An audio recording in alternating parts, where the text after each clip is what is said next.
Hello, so we are in the process of learning our emotions and understanding the learning disability script in the classroom. And I'd like to go on with the negative emotions like distress, anger, disgust, smell, and so let's begin with distress. Distress is due according to Donald Nathanson, to overload. Evolution has conferred on us the ability to store, retrieve memories with a facility impossible for prior life forms. With such structural potential comes the proclivity for avalanche. Only of the human can it be said that memory is capable of overloading our circuitry.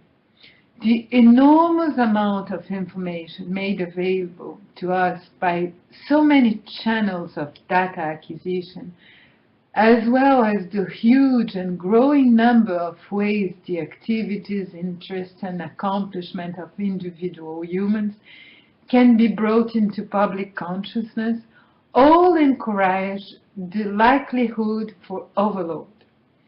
The tearful response to such overload may be very well a major affective experience for humans of our future. Overload is a major problem at school that can lead to anger due to the learning disability script. And nowadays, a kid has to do informatics, sports, drawing, painting, maths, literature, poetry. So many things are expected from the kids that they are overloaded. They don't have the calm periods necessary to pause and really enjoy learning and have time to focus in one interest at the time. There are so many things going on. They finish school, they go to the sports activities, then they have to do the homeworks, then they have the video games, then they begin all over again the next day, and it's too much very often for those kids, and the pressure is very high. Sometimes the parents, the kid is 3 or 4, already have chosen the university where the kid is supposed to go. So, or if he is going to be a prime minister, a surgeon, or whatever. But the pressure on the kids' shoulders can be very high, and they can be overloaded by those expectations, the parents' expectations, ambitions for the kids, who often relies on the feeling that they didn't accomplish all that they wanted to do, and they hope their kids will accomplish that. So it's a tough time for kids, actually, because they have a lot of what Donaldson says to be amount of information made available to them. And maybe we have to slow down a little bit in the educational field and do one thing at a time and respect the rhythms of the kids and being really nearby their proximal zone of development, and don't ask them too much so that they fail and they have the feeling of shame and guilty. We have to help them to succeed at school. And it's not easy to make a whole class succeed, because there is political implications, sociological implications. What if everybody succeeds and is happy at school? How are we going to do if we don't have the ones that do the easiest jobs, the less interesting ones, and the executions ones weak? Well, how are we going to do if we have only leaders in one organization? Would we be able to deal with this new form of democratic organization where everybody is involved, everybody has something to say, everybody has an excellency? So our system is also based in a hierarchical structure of functioning, authoritarian and non-democratic system. When we decided there is 20% of the class that is good, about 40% average, and or let's say 60% average and 20% that are really no good. And usually that's the way it goes. And if you have 100% of success in your class, you have a hard time in the organization, I can tell you, because I experienced that. And so overload is a major problem at school. Anger. Anger it can be due to overload. You have too much and you don't succeed to organize everything, and so you get angry. The language of the psychologist is instrumental. Anger is instrumental. It makes things happen. Anger, with its tremendous expenditure of energy, can be the instrument of change. So when the teacher exploded, it's enough. I can't bear this indiscipline in the class anymore. Stop it.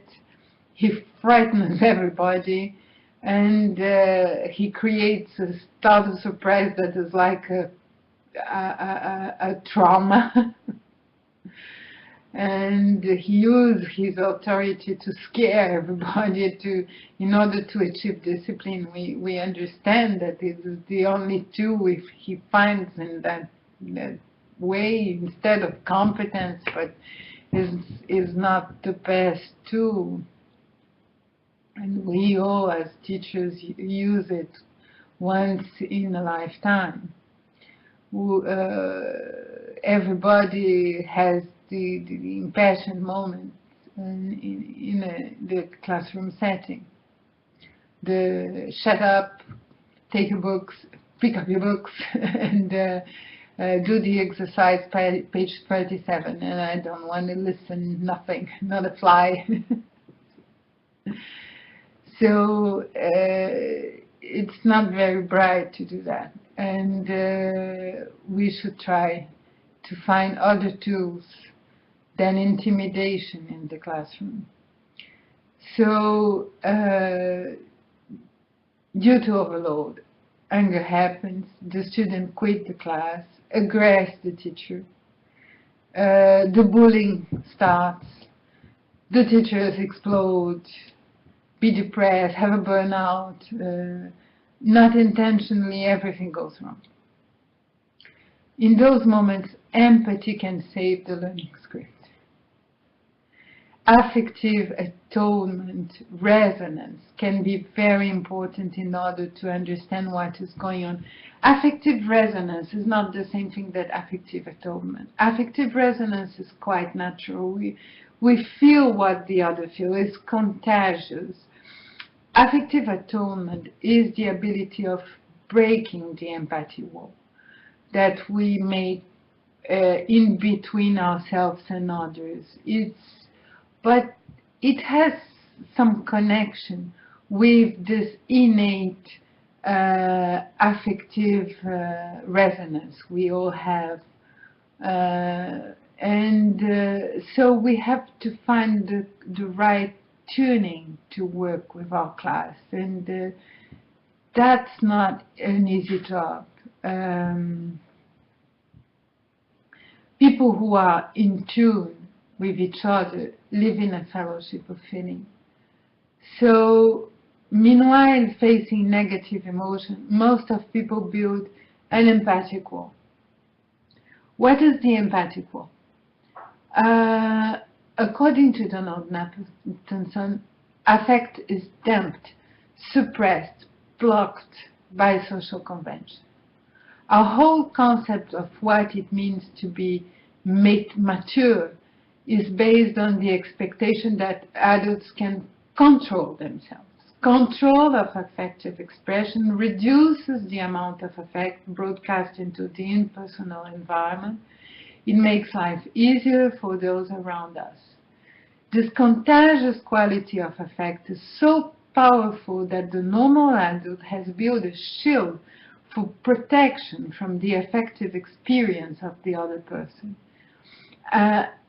A mechanism I call the empathic wall. It is a skill, a learning mechanism by which we can tune out affect display of others. It is the empathic wall that allows us to maintain our boundaries in the presence of other people when they are experiencing or displaying affect.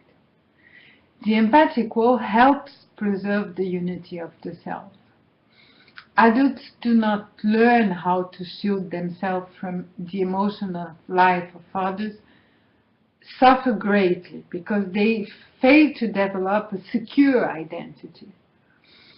But just as those who are overly immune to the effect of others, they suffer in the closet of emotional isolation. If the empathic wall is too rigid, we will be immune to feelings of others.